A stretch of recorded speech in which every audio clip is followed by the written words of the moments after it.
UPSC exams రాయాలి అన్న thought వచ్చిన స్టూడెంట్ యొక్క మైండ్ సెట్ ఎలా ఉంటుంది? గోరోవిట్స్ అని చెప్పి చాలా ఓల్డ్ సైకాలజిస్ట్, 1960s 70s. తను ఏం చెప్పేవాడంటే జనాలు ఫెయిల్ అయ్యడానికి కారణాలు రెండే.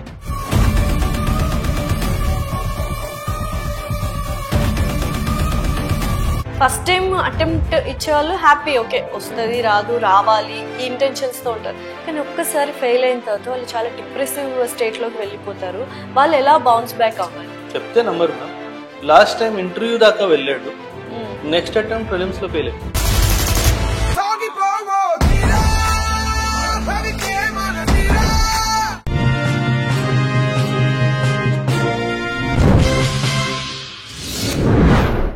Hi hello, welcome to our channel. So చాలా మంది స్టూడెంట్స్ యూపీఎస్సీ ఎగ్జామ్స్ అనగానే చాలా భయపడుతూ ఉంటారు. సో యూపీఎస్సీ ఎగ్జామ్స్ రాయాలి అన్న థాట్ వచ్చిన దగ్గర నుంచి ఎలా ప్రిపేర్ అవ్వాలి, ఎటువంటి ప్రిపరేషన్ ఉండాలి, ఎటువంటి మైండ్ సెట్ ఉండాలి, జాబ్ వచ్చిన తర్వాత జాబ్ ఎలా చేయాలి, సో స్టార్టింగ్ నుంచి ఎండింగ్ వరకు ఎలా ఉండాలి, ఏం చేయాలని పూర్తి డీటెయిల్స్ చెప్పడానికి అందులో తను ప్రో, అందరికీ తెలుసు. తను ఒబ్రాయ్ సార్ అని పిలుస్తుంటారు, స్టూడెంట్స్ ఫేవరెట్ అనమాట. Major Oberoi sir from Ekam academy మనతో పాటు ఉన్నారు. ఆయన అడిగి మరిన్ని విశేషాలు తెలుసుకుందాం. Hello sir. నమస్తే. యూపీఎస్సీ ఎగ్జామ్స్ రాయాలి అన్న థాట్ వచ్చిన స్టూడెంట్ యొక్క మైండ్ సెట్ ఎలా ఉండాలి సార్? రెండు విషయాలు నేను చెప్తాను. ఒకటి, you need not be academically strong. అంటే మీరు చదువులో చాలా మంచిగా అయి ఉండాలి అని అంటాం కదా. మనము పిల్లలు ఎవరైనా డిగ్రీలో ఫెయిల్ అయ్యారు అనుకోండి, ఒక రెండు సబ్జెక్టులు ఉండిపోయారు అనుకోండి, ఆ అబ్బాయి కానీ అమ్మాయి కానీ ఇంట్లో నేను ఐఏఎస్ ప్రిపేర్ అవుతానంటే ఫస్ట్ స్టేట్మెంట్ ఏమొస్తుంది? డిగ్రీ ఒకటి పాస్ అవ్వలేదు కానీ ఐఏఎస్ అవుతావా అన్నట్టుగా చులకనగా మాట్లాడుతారు. యూజువల్ నాకు అదే డౌట్, డిగ్రీనే పాస్ అవ్వని వాళ్ళు ఐఏఎస్ ఐపీఎస్ ఏం ఎలా చేస్తారు, యూపీఎస్సీ ఎగ్జామ్స్ ఎలా క్రాక్ చేస్తారు అనేది నాకు తెలిసి, అంటే యాజ్ ఎ లేమన్ టర్మ్స్ లో అందరూ మాట్లాడుకునే నార్మల్ గా ఎవరైతే టాపర్స్ ఉంటారో వాళ్ళకి మాత్రమే యూపీఎస్సీ అన్నారు. వాళ్ళకి యూపీఎస్సీ ఎప్పుడు రాదు. ఇది మార్కెట్ లో తెలియని విషయం. యాక్చువల్లీ మ్యామ్, యూపీఎస్సీ ఎలా అంటే, యూపీఎస్సీ యొక్క ఎగ్జామ్ ఎలాంటిదంటే, మీరు డిగ్రీ వరకు ఎన్ని తప్పులు చేశారో మీ ఎడ్యుకేషన్ సంబంధించి యూపీఎస్సీ దాన్ని అంటే పెద్దగా పట్టించుకోదు. అందుకే యూపీఎస్సీ నోటిఫికేషన్ ఏమంటాడంటే, you have to be a degree pass. నువ్వు డిగ్రీ స్కూల్ ప్రాపర్ గా కాలేజ్కి వెళ్ళి రెగ్యులర్ గా చేసావా, డిస్టెన్స్ లో చేసావా, నీకు 70% మార్క్స్ వచ్చాయా, 80% వచ్చాయా, యూపీఎస్సీకి సంబంధం లేదు. పాస్ అయితే చాలు, డిగ్రీ పాస్ అయితే చాలు. So what it means, everybody who has passed graduation are eligible to right this exam. నువ్వు యూపీఎస్సీ ఎగ్జామ్ కోసం ఎంత కష్టపడతావు అన్నది ఇంపార్టెంట్. సో అవును మ్యామ్, మీరు చెప్తే నమ్మరు. ఈసారి కూడా నేను మన ఇన్స్టిట్యూట్ నుంచి ఒక అబ్బాయి, కేరళ అబ్బాయి, కాకపోతే అబ్బాయికి నేను మెంటర్షిప్, ఇంటర్వ్యూ గైడెన్స్ రెండు చేశాను. అబ్బాయి ఈజ్ 12th ఫెయిల్, 12th లో ఫెయిల్ అయ్యాడు. ఈసారి ర్యాంక్ తెచ్చుకున్నాడు. అది ఎలా అంటే అంత చేంజ్, అంత ప్రభావం ఏం చేశారు? వస్తుంది మ్యామ్. ఒకటి మ్యామ్, నేను చెప్పాను కదా, చెయ్యాలి అన్న ఆలోచన స్టూడెంట్ లో ఉండాలి. ఎలా చెయ్యాలి అన్నది I will teach everybody. I will motivate you also for some time. నేను మోటివేషన్ కూడా తెస్తాను, కాకపోతే సెల్ఫ్ మోటివేషన్ వచ్చింది లాంగ్ టర్మ్ గా ఉంటుంది. సో ఆ 12th ఫెయిల్ అయిన అబ్బాయికి self motivation along with your guidance, ఈ రెండు ఉంటేనే అది సాధ్యం. ఎందుకంటే 12th ఫెయిల్ అయిన తర్వాత అబ్బాయి తన మిస్టేక్స్ ని తెలుసుకున్నాడు, గ్రాడ్యుయేషన్ పాస్ అయ్యాడు, ఒకటి రెండు బ్యాక్లాగ్స్ ఉంటే అవి క్లియర్ చేసుకొని he's a working constable in Kerala. So అక్కడ నుంచి చూడండి, ఎక్కడి నుంచి వచ్చాడు అబ్బాయి, రూట్స్ చూడండి. అంటే అకాడమికల్ ఎంత వీక్ రూట్స్ ఉన్నా సరే అబ్బాయి సాధించాడు. So that's what UPSC. ఎలా అంటే, మీరు ఎన్ని పాపాలు చేయండి ఎడ్యుకేషన్ సంబంధించి అప్ టు గ్రాడ్యుయేషన్ అన్ని వాష్ అవే అయిపోతాయి. ఒక్కసారి ఇక్కడ మాత్రం కష్టపడతాయి. ఒక 2 years బాగా కష్టపడాలి, బాగా చదువుకోవాలి. ఎలా చదువుకోవాలి నేను అన్ని చెప్తాను. In the matter of time I will tell you everything. So basically motivation ఎలా ఉండాలంటే, నేను చెయ్యగలను, నేను సాధిస్తాను, అంతే. ఈ రెండు చెయ్యగలను, చేస్తాను. వాళ్ళ మీద వాళ్ళ కాన్ఫిడెన్స్ బిల్డ్ చేసుకో, సెల్ఫ్ కాన్ఫిడెన్స్ ఉండాలి. భయంతో ఎప్పుడు ఎగ్జామ్స్ కి ప్రిపేర్ అవ్వాలి. భయం పనికిరాదు. ఒకటి రెండు విషయాలు నేను చెప్తాను. These are all psychological dimension. సైకాలజీలో ఇమాన్యుయల్ గోరోవిట్స్ అని చెప్పి చాలా ఓల్డ్ సైకాలజిస్ట్, 1960s 70s. తను ఏం చెప్పేవాడంటే జనాలు ఫెయిల్ అయ్యడానికి కారణాలు రెండే. ఓకే. ఒకటి ఇగ్నరెన్స్, ఒకటి నాలెడ్జ్ ఎలా వాడుకోవాలో తెలియదు. ఫస్ట్ డైమెన్షన్ అసలు నాలెడ్జ్ లేదు, ఇగ్నరెన్స్, ఎలా చేయాలో తెలియదు. రెండో డైమెన్షన్ లో నాలెడ్జ్ ఉన్నప్పటికీ నాలెడ్జ్ ని ఎలా యూజ్ చేయాలో తెలియకపోతే అయినా సరే నువ్వు fail. Definitely. So generally admission కి వచ్చినప్పుడు పిల్లలు ఇగ్నోరెంట్, వాళ్ళకి ఏం తెలియదు. కానీ క్లాసెస్ అవుతున్నా కొద్దీ నాలెడ్జ్ బిల్డప్ స్టార్ట్ అవుతుంది. కాకపోతే ఈ నాలెడ్జ్ ని ఒక ఆన్సర్ లో, ఒక పర్సనాలిటీ చేంజ్ లో ఎలా తీసుకురావాలో అది నేర్చుకోవాలి. అది నేర్చుకుంటే మాత్రం 100%. It may take time. కొందరు ఫస్ట్ అటెంప్ట్ లో పాస్ అయిపోతారు, కొందరు సెకండ్ అటెంప్ట్, కొందరు థర్డ్ అటెంప్ట్. అంటే మనం ఎంత హార్డ్ వర్క్ చేసామా, మన పొటెన్షియల్ ఎంత ఉందో దాన్ని బట్టి సక్సెస్ ఫస్ట్ ఇయర్ కానీ, సెకండ్ ఇయర్ కానీ, థర్డ్ ఇయర్. సో అన్నిటికంటే డిఫికల్ట్ థింగ్ ఏంటంటే ఫస్ట్ అటెంప్ట్ ఇచ్చిన వాళ్ళు హ్యాపీగా, వాళ్ళకి ఏం తెలియదు కాబట్టి హ్యాపీగా, like delivery of a baby first time మాకు భయాలు ఇవన్నీ ఉంటాయి కాబట్టి తెలియదు కాబట్టి ఓకే, సెకండ్ టైం కి చాలా మంది ఎక్కువ భయపడతారంట because they know the pain. Same thing first time attempt ఇచ్చేవాళ్ళు హ్యాపీ, ఓకే వస్తుంది రాదు రావాలి ఈ ఇంటెన్షన్స్ తో ఉంటారు. కానీ ఒక్కసారి ఫెయిల్ అయిన తర్వాత వాళ్ళు చాలా డిప్రెసివ్ స్టేట్ లోకి వెళ్ళిపోతారు. వాళ్ళు ఎలా బౌన్స్ బ్యాక్ అవ్వాలి? చాలా మంచి పాయింట్ మ్యామ్. యాక్చువల్లీ నేను పేరెంట్స్ కూడా చెప్పాలనుకుంటున్నాను ఈ పాయింట్, స్టూడెంట్స్ కే కాదు. జనరలీ పేరెంట్స్ మనస్తత్వం ఎలా ఉంటుందంటే, ఈ ఇయర్ ఫర్ ఎగ్జాంపుల్ ఏప్రిల్లో అడ్మిషన్ చేశారు. జనరలీ యూపీఎస్సీ ప్రిలిమ్స్ ఎగ్జామ్ మేలో ఉంటుంది. సో ఈ సంవత్సరం ఏప్రిల్లో అడ్మిషన్ తీసుకుంటే నెక్స్ట్ ఇయర్ మేలో అపియర్ అవ్వచ్చు, రైట్? పేరెంట్స్ మైండ్ సెట్ ఎలా ఉంటుందంటే, సంవత్సరం నుంచి చదువుతున్నావు కదా, ఎగ్జామ్ ఎందుకు రాయనంటున్నావు? Because the student knows that he or she still not ready. The student కి అర్థం అయిపోతుంది ఫర్ సమ్ రీజన్స్. మేబీ కొన్ని సిలబస్ ఇంకా రివిజన్ మిగిలిపోయి ఉండొచ్చు, ఆన్సర్ రైటింగ్ ప్రాక్టీస్ మిగిలిపోయి ఉండొచ్చు. కానీ పేరెంట్స్ మైండ్ సెట్ ఎలా ఉంటుందంటే, సంవత్సరం నుంచి చదువుతున్నావు, ఎగ్జామ్ అన్న రాయి, కనీసం నీకు ప్యాటర్న్ అన్న తెలుస్తుంది, ఇవన్నీ మాట్లాడతారు. నేనేమంటానంటే, ప్రిలిమ్స్ అన్లెస్ అండ్ అంటిల్ ఒక స్టూడెంట్ మెయిన్స్ కి రెడీ అయితేనే, ఇంటర్వ్యూకి రెడీ ఉంటేనే, ప్రిలిమ్స్ ఎగ్జామ్ రోజు తను ప్రశ్నించుకోవాలి. ఒకవేళ ప్రిలిమ్స్ తర్వాత మెయిన్స్ ఎగ్జామ్ రేపే అంటే నేను రాయడానికి సిద్ధంగా ఉన్నాను. If I have to face the interview board after 5 days, am I ready? ఈ రెండు ఆన్సర్స్ కి, క్వశ్చన్స్ కి ఆన్సర్ ఎస్ వస్తేనే ప్రిలిమ్స్ రాయడానికి వెళ్ళాలి. And exam pattern, exam feel కోసం ఎగ్జామ్ రాయొద్దు. మీరు అన్నట్టుగా యూపీఎస్సీలో ఫెయిల్యూర్ ఇస్ డిమోటివేటింగ్ కాదు, అది మీ మీద, మీ కాన్ఫిడెన్స్ మీద క్వశ్చన్ మార్క్ తెచ్చేస్తుంది. డెఫినెట్లీ. ఆ క్వశ్చన్ మార్క్ వల్ల తెలిసిన ఆన్సర్స్ కూడా తప్పులు చేసేస్తాం. అది ఇంకా డిజాస్టర్స్. సో ఏమవుతుందంటే, out of stress, last time కూడా పోయింది ఈసారి పోవద్దు, లాస్ట్ టైం కూడా పోయింది ఈసారి పోవద్దు. డెఫినెట్లీ. ఆ స్ట్రెస్ లో తెలిసిన క్వశ్చన్స్ కూడా ఆన్సర్స్ మనం తప్పు పెట్టాం. సో నిజంగా అంటే మీ స్టూడెంట్స్ లో ఫస్ట్ టైం బెటర్ గా పర్ఫార్మ్ చేసిన వాళ్ళు సెకండ్ టైం దానికంటే కొంచెం తక్కువ పర్ఫార్మ్ చేసిన సందర్భాలు ఉన్నాయా? 100%. మీరు చెప్తే నమ్మరు మ్యామ్. లాస్ట్ టైం ఇంటర్వ్యూ దాకా వెళ్ళాడు, నెక్స్ట్ అటెంప్ట్ ప్రిలిమ్స్ లో ఫెయిల్ అయ్యాడు. ప్రిలిమ్స్ లో కూడా. సో అప్పుడు అలాంటప్పుడు రీజన్ ఏం చెప్పాడు ఆ అబ్బాయి? మ్యామ్ అడిగి ఉంటారు కదా మీరు. మ్యామ్ రీజన్ ఏంటంటే, it is called performance anxiety. సైకాలజీలో పర్ఫార్మెన్స్ యాంగ్జైటీ ఉంది. ఎక్స్పెక్టేషన్స్ పెరిగిపోయి, పేరెంట్స్ అందరికి తెలుసు ఇంటర్వ్యూ దాకా వెళ్ళి తిరిగి వచ్చాడు, నెక్స్ట్ టైం పక్కాగా పాస్ అవుతాడు అన్న డైమెన్షన్ లో పర్ఫార్మెన్స్ యాంగ్జైటీ వచ్చేస్తుంది. సో ఈ కైండ్ ఆఫ్ కాంపిటేటివ్ ఎగ్జామ్స్ లో నాట్ ఓన్లీ అంటే అకాడమిక్స్ టీచ్ చేసే స్టాఫ్ కానీ ఫ్యాకల్టీ మాత్రమే కాకుండా మీలాగా మెంటర్ సైకలాజికల్ గా కూడా వాళ్ళని డ్రైవ్ చేస్తూ ఉండాలి. మ్యామ్ నాకు వీక్లీ స్కెడ్యూల్ లో ఒక క్లాస్ పక్కాగా మోటివేషన్ రిలేటెడ్ ఉంటుంది. Okay, so what kind of motivation you give to your students? Ma'am, it is about whenever నేను పిల్లలతో మాట్లాడినప్పుడల్లా I try to draw a picture that world is much bigger than UPSC. అక్కడే కొంచెం light అవుతుంది. Yes. Very good point. నేను పిల్లలకి చెప్తాను, imagine that you have just written your last attempt of UPSC and you know you will fail. Now see where life is leading. Let me tell you, welcome to the real life. Yes. Let me tell you, life is bigger than UPSC. Much more bigger. చాలా మంది service లో వెళ్ళిన తర్వాత కూడా హ్యాపీగా లేరు. So it means that UPSC is not the end of it. నేను చెప్తాను, నేను వచ్చింది వదిలేసాను, మీ ముందు నిల్చున్నాను. Let me tell all of you, I'm very happy because I'm doing what I wanted to. Definitely I wanted to become a teacher. I have become a teacher. I'm happy guiding you all. You're taking guidance. I'm happy. So ఇక్కడ మీరు ఇందాక అన్నట్టు వెళ్ళి job చేయలేక వచ్చేసిన వాళ్ళు కూడా ఉన్నారు. యూజువల్ గా చాలా కష్టపడి ఒక 2-3 అటెంప్ట్స్ ఇచ్చి యూపీఎస్సీ ఎగ్జామ్ పాస్ అయ్యి వాళ్ళ డ్రీమ్ అదే ఉంటది, వాళ్ళ అంబిషన్ అదే ఉంటది. అక్కడికి వెళ్ళిన తర్వాత చేయకుండా చాలా మంది బ్యాక్ స్టెప్ వేసేసి హోల్డ్ చేసేసి వచ్చేస్తున్నారు.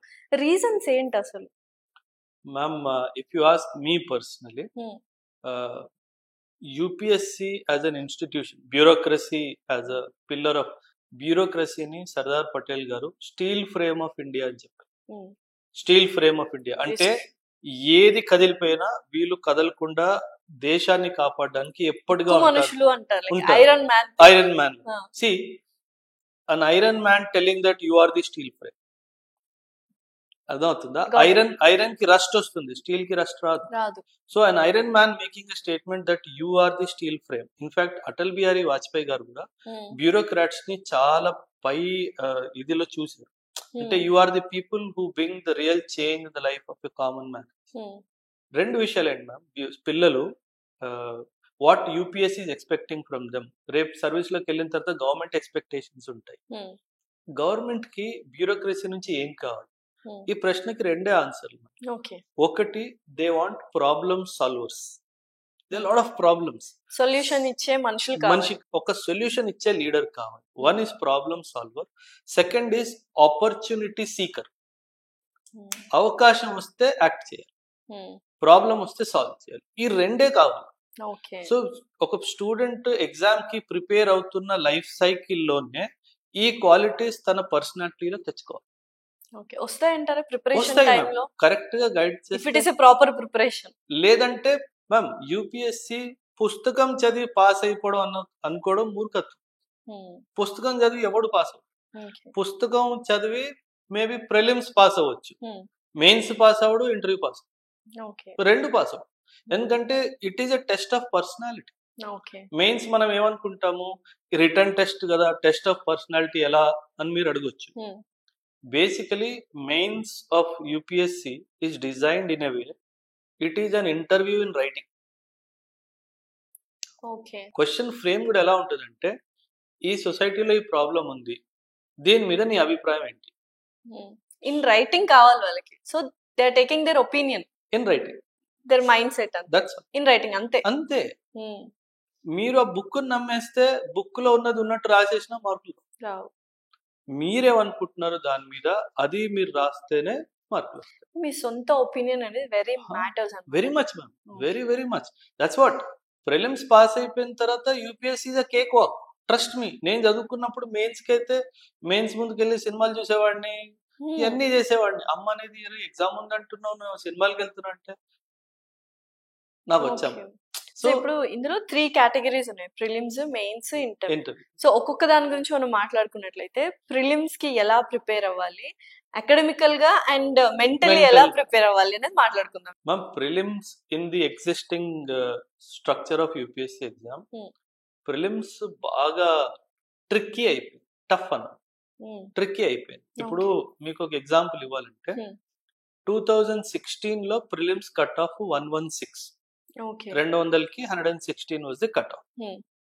2023 prelims cutoff was 75.41. 116 ఎక్కడ, 75 ఎక్కడ. సో మెయిన్స్ రాసిన చాలా మంది అయిపోతారు, అంతేనా? Not like that. అంటే కట్ ఆఫ్ తగ్గిపోయింది అంటే పేపర్ టఫ్ అయిపోయింది. Okay, inversely proportional. అలా అంటే 116 కట్ ఆఫ్ ఉండేది 75కి వచ్చేసింది అంటే పేపర్ టఫ్ అయిపోయినట్టు. టఫ్ ఇచ్చి ఉంటారు అని అంటే పేపర్ టఫ్ చేయలేదు. జనరలీ మనం మల్టిపుల్ చాయిస్ స్కూల్లో కాలేజెస్ లో చేస్తే గనక ఒక క్వశ్చన్ ఇచ్చి 4 ఆన్సర్లు ఏబిసిడి ఏంటో తెలుసుకోవాలి. యూపీఎస్సీ అలా ప్యాటర్న్ ఉండదు. ఒక క్వశ్చన్ ఇచ్చి 4 ఆప్షన్లు ఇస్తే ఆ 4 ఆప్షన్లు మీకు తెలిసినట్టు అయితేనే మీరు దానికి ఆన్సర్. అంటే క్వశ్చన్ ఎలా ఫ్రేమ్ చేస్తారంటే, క్వశ్చన్ చాలా సింపుల్ గా పెట్టేస్తాడు, ఆప్షన్స్ టఫ్ చేసేస్తాడు. అండ్ ఆప్షన్ కి కింద ఆప్షన్ ఏమి ఇస్తాడంటే, how many of the above statements are right అని అడుగుతాడు. అంటే అప్పుడు మీకు ఆ 4 ఆప్షన్స్ తెలుసుంటేనే మీరు కరెక్ట్ గా ఆన్సర్ కి రాగలుగుతారు, రాలేదు. సో ఇలా ఇలా ప్యాటర్న్ ని మారుస్తూ మారుస్తూ ఈ లెవెల్ తీసుకొచ్చాడు. సో ఇప్పుడు ఏమవుతుందంటే ప్రిలిమ్స్ చదివే పిల్లలకి, ఇప్పుడు ప్రిలిమ్స్ కూడా రాబోతుంది కొన్ని రోజుల్లో, ఆల్వేస్ రిమెంబర్, మనం రివిజన్ చెయ్యకపోతే ప్రిలిమ్స్ ఎప్పటికీ పాస్. కనీసం 5 నుంచి 8 సార్లు రివిజన్ అవ్వాల్సిందే, 5 to 8 టైమ్స్ మినిమం రివైజ్ చేయాల్సిందే. ప్రిలిమ్స్ కి సబ్జెక్ట్స్ పరంగా 4 పిల్లర్లు, పాలిటీ, ఎకానమీ, జియోగ్రఫీ, హిస్టరీ, ఇవి 4 స్తంభాలు ప్రిలిమ్స్. వీటిని ఎన్ని సార్లు అయితే అన్ని సార్లు మనం రివైజ్ చేయాల్సిందే, 5 to 8 టైమ్స్ మినిమం రివైజ్ చేయాలి. సో ఫర్ ఎగ్జాంపుల్ రేపు ఎగ్జామ్ ఉంది అనుకోండి, సో ఎన్ని రోజుల లోపు మనం రివిజన్ స్టార్ట్ చేయాలి?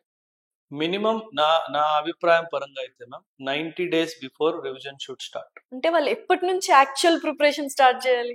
Minimum 14 to 16 months. Okay, almost 1 year. Prelims UPSC prelims exam రాసే ముందు నా అడ్వైస్ పిల్లలకి ఏంటంటే, పిల్లలకి పేరెంట్స్ కి ఒక 18 months, ఎందుకంటే యూపీఎస్సి ఎగ్జామ్ ఎలా అంటే it is not like any bank exam or something, అలా కాదు. అసలు యూపీఎస్సి మన దగ్గర నుంచి ఏం ఎక్స్పెక్ట్ చేస్తుందో ఇది తెలుసుకోవడానికి 4 నెలలు పడుతుంది. బికాస్ పిల్లలు ఏమనుకుంటారు, అరే అందరు ఈ బుక్ చదువుతున్నారు, ఈ టెస్ట్ సిరీస్ చదువుతున్నారు, మనం చదివేద్దాం అన్నట్టుగా మాట్లాడతారు. కానీ అది సక్సెస్ తీసుకొని రాదు. యూపీఎస్సి ప్రిలిమ్స్ కానీ మెయిన్స్ కానీ ఫస్ట్ క్లాస్ నోట్స్, క్లాసెస్ పక్కాగా అటెండ్ అవ్వాలి, మిస్ అవ్వకుండా. క్లాస్ అయిపోయిన వెంటనే డౌట్స్ ఏమైనా ఉంటే అప్పుడే క్లియర్ చేసుకోవాలి. రూమ్ కి వెళ్ళాక ఇమ్మీడియట్ గా క్లాస్ రూమ్ అదే రోజు రివిజన్ జరగాలి. డెఫినెట్ గా మినిమం 24 hours లోపు రివిజన్ జరగాలి. రివిజన్ జరిగిన వెంటనే ఎన్సీఆర్టీ బుక్స్ ఉంటాయి కదా, స్కూల్ బుక్స్, ఎన్సీఆర్టీ బుక్స్, వాటిని మళ్ళీ ఒక్కసారి చదవాలి.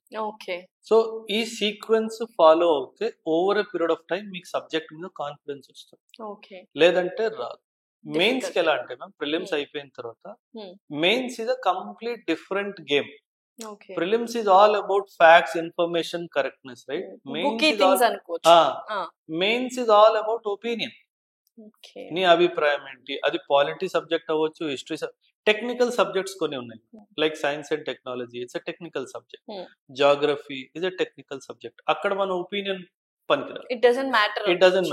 వాడు టెక్నికల్ క్వశ్చన్ అడిగాడు, టెక్నికల్ సమాధానం. కాకపోతే questions like polity, economy, history, international relations, internal security, ethics, essay, ఇవన్నీ మన ఒపీనియన్ బేస్డ్. సో ఒక ఒపీనియన్ ఎలా ఫామ్ చేసుకోవాలి, ఒక బ్యాలెన్స్డ్ ఒపీనియన్ ఎలా ఫామ్ చేసుకోవాలి, ఈ పార్టే మన ఎగ్జామినేషన్ ప్రిపరేషన్ లో మాక్సిమం టైం తీసుకుంది. ఎందుకంటే opinion formation will take some time. ఎందుకంటే everyone has one kind of perception ఉంటుంది.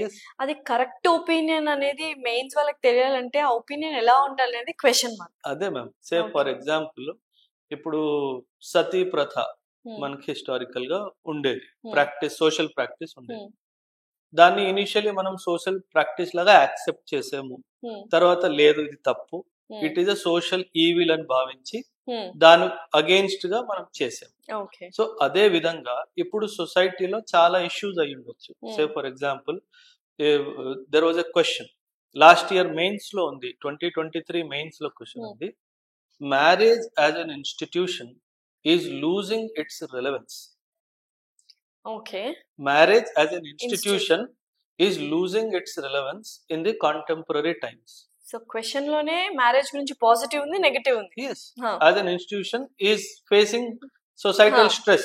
Correct. What is your opinion? ఏ పుస్తకంలో రాసింది లేదు కదా. So we need to understand how UPSC is asking. So దీనికి మెయిన్స్ కి ఎస్పెషల్లీ మ్యామ్, సబ్జెక్ట్ క్లాస్ అయిపోయిన తర్వాత, మీ రివిజన్ అయిపోయిన తర్వాత, NCERT standard text book revision అయిపోయిన తర్వాత immediately previous year questions open చేయాలి. ప్రీవియస్ ఇయర్ క్వశ్చన్స్ అన్ని ప్రాక్టీస్ చేయాలి. మినిమం టు మినిమం 15 years వెనక్కి వెళ్ళాలి. అదే అడుగుదాం అనుకున్నా, ఎన్ని ఇయర్స్ నుంచి? మినిమం టు మినిమం 15 years వెనక్కి వెళ్ళాలి. ఫర్ ఎగ్జాంపుల్ 2022లో ఒక క్వశ్చన్ వచ్చింది. ఈ క్వశ్చన్ వచ్చిన తర్వాత మీరు క్లాస్ అటెండ్ అయ్యారు, నోట్స్ రివిజన్ చేసుకున్నారు, ఎన్సీఆర్టీ చదువుకున్నారు, స్టాండర్డ్ టెక్స్ట్ బుక్ చదువుకున్నారు.